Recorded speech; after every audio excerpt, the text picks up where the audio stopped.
মার্কিন president Donald Trump যখন Iran নিয়ে ব্যস্ত, ঠিক তখন তার প্রশাসনের বিরুদ্ধে বিক্ষোভে উত্তাল হয়ে উঠেছে যুক্তরাষ্ট্র।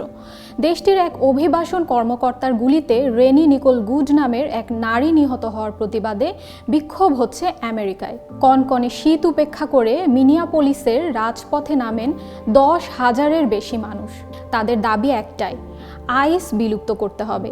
আইস নিয়ে সেখানে মূল সমস্যা কি?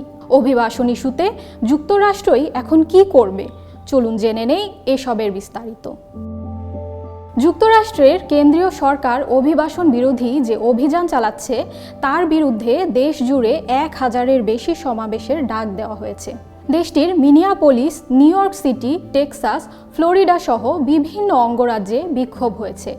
ফিলাডেলফিয়া এবং নিউ ইয়র্কের ম্যানহাটনেও গত শনিবার আইস বিরোধী স্লোগানে বড় বিক্ষোভ হয়েছে।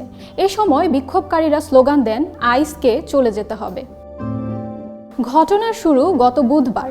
সেদিন ইমিগ্রেশন অ্যান্ড কাস্টম এনফোর্সমেন্ট আইসের এক কর্মকর্তার গুলিতে 37 বছর বয়সী রেনি নিকোল গুড নিহত হন। তিনি মিনিয়াপোলিসে আইসের কার্যক্রম পর্যবেক্ষণকারী একটি স্বেচ্ছাসেবী সংগঠনের সদস্য ছিলেন। আইসের বর্ষপূর্তির সময়ে এই হত্যাকাণ্ডকে কেন্দ্র করে মিনেসোটার ডেমোক্র্যাট নেতাদের এবং প্রেসিডেন্ট ডোনাল্ড ট্রাম্পের প্রশাসনের মধ্যে চরম উত্তেজনা বিরাজ করছে। এই হত্যাকাণ্ড সাধারণ নাগরিকদের মধ্যে প্রচণ্ড ক্ষোভ ও উদ্বেগ সৃষ্টি করেছে। বিক্ষোভকারীরা এই হত্যাকাণ্ডটিকে ফেডারেল তদন্তের ঘাটতি ও আইসের ক্ষমতার অপব্যবহার হিসেবে দেখছেন। যুক্তরাষ্ট্রের যে সরকারই আসুক না কেন, তাদের পলিসি একই থাকে বলে প্রচলিত বয়ান রয়েছে। তবে এক্ষেত্রে অভিবাসীদের বিষয় ভিন্ন। প্রেসিডেন্ট পরিবর্তন হওয়ার সাথে সাথে সেখানে অভিবাসন নীতিতে আমূল পরিবর্তন আসে। ডোনাল্ড ট্রাম্প প্রেসিডেন্ট হওয়ার পর যুক্তরাষ্ট্রের অবৈধ অভিবাসীদের ব্যাপক ধরপাকড় এবং অপমান করে দেশে পাঠিয়ে দেওয়ার ঘটনা ঘটেছে। আর এসব কাজ প্রধানত করে আসছে আইস।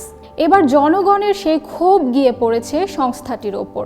বিক্ষোভকারীরা আইসকে চলে যেতে হবে, যুক্তরাষ্ট্রে কোনো স্বৈরাচারের ঠাঁই নেই, এমন নানা স্লোগান দেন।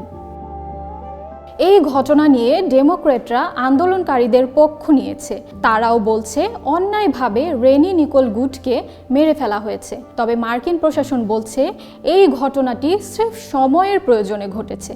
তাদের দাবি, আত্মরক্ষার কারণে ওই এজেন্ট রেনে গুডকে গুলি করেন। হোয়াইট হাউসের দাবি, তিনি একজন কর্মকর্তাকে গাড়ি দিয়ে ধাক্কা দেওয়ার চেষ্টা করছিলেন, তাই আত্মরক্ষার্থে গুলি চালানো হয়। ডোনাল্ড ট্রাম্পের প্রশাসন যে জবাবই দাঁড় করাক, আইস ইস্যুতে জনমত এখন তাদের অনেকটাই বিপক্ষে চলে গেছে। সাধারণ মানুষ বলছে এতে তারা প্রচণ্ড ক্ষুব্ধ এবং মানসিকভাবে ভেঙে পড়েছে।